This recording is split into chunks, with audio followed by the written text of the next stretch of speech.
Hello everyone, welcome back to my channel. So today's session we are going to discuss the theories of emotions. In our previous session we have already discussed what are emotion, what are the components of emotions, and today we are going to discuss the theories of emotions. Basically in theories of emotions there are two parts. The theory is divided in two parts. That is your first is your early theories and then the second is your cognitive theories. In early theories we are going to cover the four theories of emotions, that is your common sense theory, Cannon-Bart theory, James Lange theory, and your facial feedback hypothesis. Whereas in cognitive theories, we are going to discuss the two theory, that is your cognitive arousal theory, that we also say as a two-factor theory, and the second is your cognitive mediation theory. So first of all, we are going to discuss the early theories of emotions, in which we are going to deal with your first theory, that is your Cannon-Bart, that is your common sense theory. Okay, now in common sense theory सबसे पहले क्या आएगा, stimulus. Okay, stimulus सबसे पहले आएगा. Then stimulus को देखते साथ ही क्या होगा, फीलिंग होगा. सपोज वी आर इसमें हम स्टिमुलस डॉग रख रहे हैं. ओके, स्टिमुलस डॉग रख रहे हैं तो डॉग को देखते साथ ही आपके अंदर क्या फीलिंग आएगी. हो सकता है आपको डॉग के साथ में आपका एक्सपीरियंस बहुत बैड हो, या हो सकता है may be your experience very good. तो इट डिपेंड ऑन यू.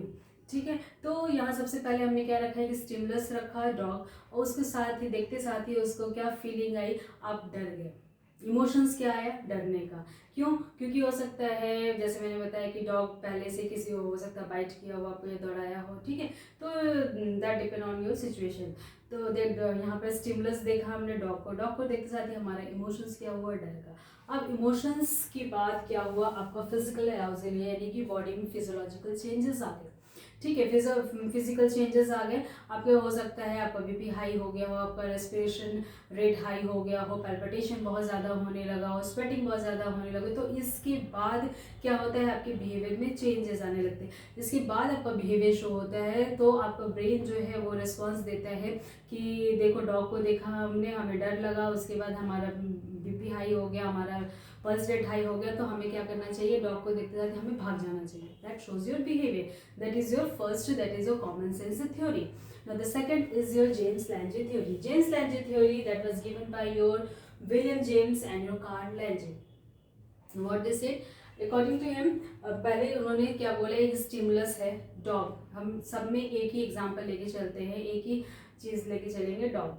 तो डॉग को हमने देखा, उसको डॉग को देखते साथ ही क्या हुआ, फिजियोलॉजिकल रिएक्शंस हो आपकी बॉडी में. अब फिजियोलॉजिकल रिएक्शंस कुछ भी हो सकता है बहुत ही अच्छा, बहुत ही आपको डॉग को देखते साथ ही अच्छा लग रहा हो, या फिर आप डर रहे हो. तो जो भी है उसके अकॉर्डिंग आपका फिजियोलॉजिकल चेंजेस आएगा, फिजियोलॉजिकल रिएक्शन होगा बॉडी में. जैसे कि आपका हार्ट रेट इंक्रीज हो गया, फिजियोलॉजिकल आपको डर लगा तो आपका हार्ट रेट इंक्रीज होने लगा डॉग को देख करके. फिर क्या होगा, आप अपने इमोशंस को इंटरप्रिटेट करोगे कि इमोशंस में हमें क्या करना चाहिए. इमोशंस में डॉग को देखते साथ ही हमारा हार्ट रेट तेज हो गया तो हमें डरना चाहिए. ठीक है, तो यहाँ पर क्या हुआ, यहाँ पर स्टिमुलस आया, देन फिजियोलॉजिकल रिएक्शंस हुआ, फिर उसके बाद आपका इमोशंस आया. Now the third is your Cannon-Bart theory. Cannon-Bart theory that was given by Walter Cannon and your Philip Bard. तो इन्होंने क्या कहा था, इसमें भी सबसे पहले स्टिमुलस हम यहाँ पर भी डॉग रखते हैं.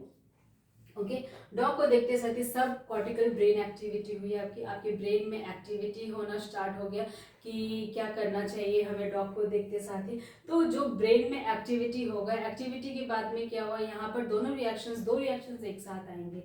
यानी कि आपका फिजियोलॉजिकल रिएक्शंस आएगा, यानी कि आपका हार्ट रेट भी इंक्रीज हो रहा है, आपको डर भी एक साथ ही लग रहा है. आपके ब्रेन पहले ही आपका ब्रेन सोच ले रहा है कि हमें क्या करना है, हमें जो है हार्ट रेट भी इंक्रीज कराना है, हमें जो है डर भी एक साथ लगाना है. ठीक है, तो कैनन-बार्ड ने यही कहा था कि सबसे पहले स्टिमुलस आएगा, स्टिमुलस को देखते साथ ही हमारे ब्रेन में क्या एक्टिविटी होगा पहले ही हम सोच लेंगे, फिर हमारा जो है रिएक्शन होगा, बॉडीली रिएक्शन चेंज होगा, और उसमें जो है इमोशन साथ में होंगे.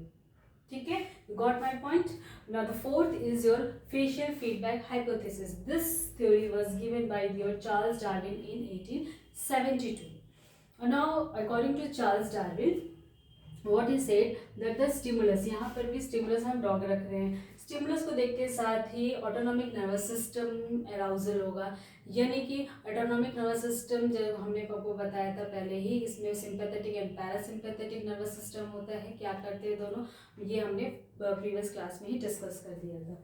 ठीक है, तो ऑटोनॉमिक नर्वस सिस्टम एराउजल यानी कि यहाँ फिजिकल रिएक्शंस होगा, डॉग को देखते साथ ही फिजिकल रिएक्शन होगा प्लस फेशियल एक्सप्रेशन, आपके फेस में एक्सप्रेशंस भी आएगा और फिजिकल रिएक्शंस भी होंगे। फिजिकल रिएक्शंस में वैसे जैसे मैंने बताया, आपका हार्ट रेट इंक्रीज हुआ और आपके अंदर में एक बहुत डर की भावना आई, तो आपका फेशियल एक्सप्रेशन उसी तरह से डर वाला हो गया।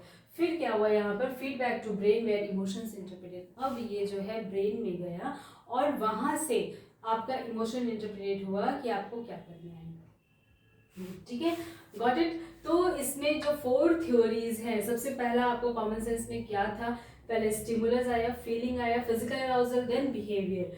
और इसमें क्या है, स्टिमुलस फिजियोलॉजिकल रिएक्शन आया, फिर आपको इमोशंस इंटरप्रेटेट किया। इन दोनों में डिफरेंस आपने देखा कि पहले कॉमन सेंस थ्योरी में स्टिमुलस के बाद ही इमोशंस आ रहा है, लेकिन यहाँ पे जेम्स लैंजे थ्योरी के अकॉर्डिंग हमारा पहले फिजियोलॉजिकल रिएक्शन होगा बॉडी में, फिर हमारा इमोशंस आएगा। और जबकि कैननबार्ड ने क्या कहा था, कैननबार्ड ने कहा था कि हमारा स्टिमुलस को देखते साथ ही हमारे ब्रेन में एक्टिविटी होगी, जिसके थ्रू क्या होगा, फिजियोलॉजिकल रिएक्शंस प्लस इमोशंस दोनों ही साथ आएंगे। ठीक है, दोनों ही साथ आएंगे। यहाँ पर इन दोनों को साथ कर दिया इन्होंने, कैननबार्ड ने, जबकि जेम्स लैंजे ने कहा पहले फिजियोलॉजिकल रिएक्शन उसके बाद इमोशंस। ठीक है, now the facial feedback hypothesis में क्या है, इसमें क्या कहा गया, कब आएगा आपका इमोशंस, इसमें स्टिमुलस को देखेंगे, फिजिकल रिएक्शंस होगा। ठीक है, फिजिकल रिएक्शन होगा, फिजिकल रिएक्शन के साथ उन्होंने फेशियल एक्सप्रेशन भी ऐड किया था, जिसके बाद उन्होंने बताया था कि feedback to brain where emotions interpreted. अब ब्रेन में गया, वहां से इमोशंस आए, इमोशंस को उन्होंने इंटरप्रेटेड किया। ठीक है, तो 4 थ्योरीज में क्या है, कुछ कुछ डिफरेंस है ना। तो डिफरेंस क्या है इसमें, पहले स्टिमुलस और इमोशंस इधर आ गया, स्टिमुलस सब में सेम रहेगा, जबकि कॉमन सेंस में उसके बाद इमोशंस आ गया स्टिमुलस के बाद ही। और जेम्स लैंजे में क्या है, उन्होंने बताया कि फिजियोलॉजिकल रिएक्शन के बाद इमोशंस होता है। और इसमें क्या बताया कैननबार्ड ने कि फिजियोलॉजिकल रिएक्शन प्लस आपका इमोशंस एक साथ होता है। और इसमें फीडबैक में क्या बताया था, फेशियल फीडबैक में, कि इमोशन स्टिमुलस को देखते साथ ही आपका autonomic physical reactions plus facial expression दोनों साथ में होता है, फिर इमोशंस होता है। ओके, तो अर्ली थ्योरीज में ये चारों थ्योरी हमने कवर किया। Now the next is your cognitive theories, in which we are going to discuss first of all your cognitive arousal theory. Cognitive arousal theory was also known as your two-factor theory, and this theory was given by your Sachet and Singer in 1972. Now according to Sachet and Singer, stimulus, सबसे पहले stimulus यहाँ पर भी हम same रख रहे हैं dog. Stimulus को देखते साथ ही क्या हुआ, फिजिकल रिएक्शन हुआ। ठीक है, बॉडी में फिजिकल चेंजेस आए, ऑटोनॉमिक नर्वस सिस्टम अराउजल जैसे। ठीक है, बॉडी में चेंजेस आए, हार्ट रेट इंक्रीज हो गया, आपका पल्पिटेशन हो गया। तो इसके बाद क्या हुआ, ये होने के बाद में आप इंटरप्रेटेट कर रहे हो कि हमारा ये सारी चीज़ें हमारी बॉडी में हो रही है, तो क्या हमें इंटरप्रिटेशन कर रहे हो कि हमें क्या डर लग रहा है या हमें खुशी हो रही है। तो इंटरप्रिटेट करने के बाद आपका इमोशंस आ रहा है यहाँ पे कि हमारा तो हार्ट रेट इंक्रीज हो रहा है, हमारी स्वेटिंग हो रही है, हमारा रेस्पिरेशन रेट बढ़ रहा है। तो इसका मतलब इंटरप्रिटेशन हमारा किस तरफ जा रहा है, हमारा इमोशंस किस तरफ जा रहा है, हमारा इमोशंस जो है वो एक फियर की तरफ, अफ्रेड की तरफ जा रहा है कि हमें बहुत डर लग रहा है। ठीक है, now according to this ये बताया इन्होंने। now the second is your cognitive mediational theory. Cognitive mediational theory, this theory was given by your Richard Lazarus in 1991. now according to Richard Lazarus, what he said that the stimulus एक dog को लिया हमने, stimulus को देखते साथ ही क्या हुआ, यहाँ पर कॉग्निटिव अप्रेजल हुआ, यानी कि स्टिमुलस को देखते साथ ही आपका क्या हुआ, आपका इंटरप्रिटेशन स्टार्ट हो गया कि हमको देख के इसको क्या करना है, डरना है या नहीं। तो उसके बाद आपका जो है इंटरप्रिटेशन के बाद में क्या हुआ, आपका इमोशनल रिस्पॉन्स आया। इस रिस्पॉन्स को देखते साथ ही आपकी बॉडी ने एक्शन लेना स्टार्ट कर दिया। ठीक है, तो यहाँ पर यही डिफरेंस है दोनों में कि स्टिमुलस आया, फिर आप इंटरप्रेटेट कर लिए, डॉग को देखते साथ ही आपको इंटरप्रेटेट कर लिया आपका ब्रेन की क्या करना चाहिए, और उसको साथ ही जैसे डरना चाहिए तो इमोशंस आया डरने का। अब डरने के बाद हमें क्या रिएक्शन करना है, बॉडी चेंजेस में क्या हो रहा है, यानी डरने के बाद में हमें बॉडी चेंज हमारा क्या है, कह रहा है भागो। Okay, so this is the main difference between this two. में इसमें क्या है, कॉग्निटिव अराउजल में स्टिमुलस आया, फिजिकल रिएक्शन हो गया हमारे बॉडी में, देखते साथ ही भैया हमारा एक्सपीरियंस तो बड़ा खराब था, तो देखते साथ ही हमें तो लग गया डर, ठीक है। देखते साथ ही हमारा क्या हो गया, हार्ट रेट इंक्रीज होने लगा, हमारा पैल्पिटेशन हाई हो गया, जिसके बाद हमारी बॉडी ने क्या इंटरप्रेटेट किया कि हमें क्या इमोशंस होना चाहिए, इमोशंस हमारा होना चाहिए डर का, और डर के बाद में क्या होना चाहिए, डर जो हमारा डर का इमोशंस आ गया यहाँ पर, यहाँ तक हुआ यहाँ पे, ठीक है। Now in cognitive mediation theory में क्या हुआ, आपका स्टिमुलस डॉग को देखते साथ ही क्या हो गया, डॉग को देखते साथ ही आपका कॉग्निटिव अप्रेजल यानी कि बॉडी में जो रिएक्शंस है वो होने लगे, आपका हार्ट रेट इंक्रीज होने लगा, रेस्पिरेशन रेट इंक्रीज होने लगा। तो उसमें क्या हुआ, आपने क्या करना है यहाँ पे, आपका इमोशनल रिस्पॉन्स जो है वो क्या डर का आया, उसके बाद आपकी बॉडी ने क्या कहा करने को, आपकी बॉडी ने कहा कि डर रहे हो तो डॉग से भाग जाओ, ठीक है। तो this is all about your cognitive theories of emotions. Now there are few examples जो आपको इजी होगा अंडरस्टैंड करने में ये सारी चीजें, जैसे कि हम करते हैं।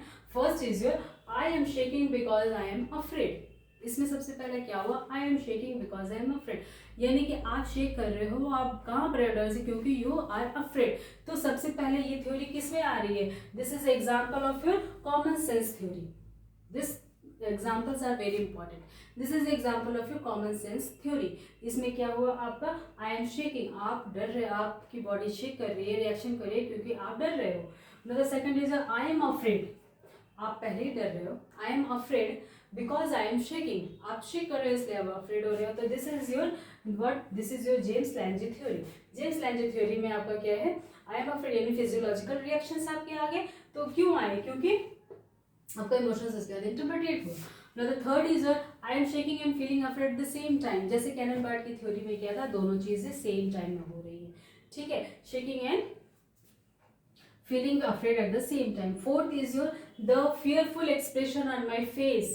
fearful expression on, जैसे आपने बताया ना यहाँ पे facial expressions भी होना चाहिए इसके साथ साथ, तो इसमें क्या है, the fearful expression on my face enhance my sense of being afraid, ठीक है। तो this example of your facial feedback hypothesis. Now fifth is your this dog is dangerous and that makes me feel afraid, ठीक है। This dog is dangerous because that makes me feel afraid, क्योंकि वो मुझे डरा रहा है। Okay, तो this is example of your cognitive arousal theory. And the next example is the dog is dangerous and thus I should feel afraid।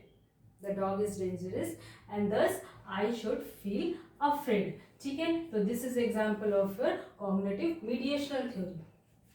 सो ये example से आपको डिफ्रेंशिएट करने में इजी रहेगा कि किस किस थ्योरी में क्या क्या बोला गया है। तो there is a little bit difference all this theories, तो आपको ये अंडरस्टैंड करना होगा अच्छी तरह से, तभी आप इसको अच्छी तरह से समझ पाओगे। Okay, now this all about today's session. हमने आज क्या डिस्कस किया, we have discuss the theories of emotions. Theories of emotions में हमने देखा अर्ली थ्योरीज ऑफ इमोशंस जो दिए थे, 4 थ्योरीज में इसमें हमने डिस्कस किया, and the next is your cognitive theories हमने डिस्कस किया। So that's all for today. So thank you so much, take very good care of yourself. Okay, take care.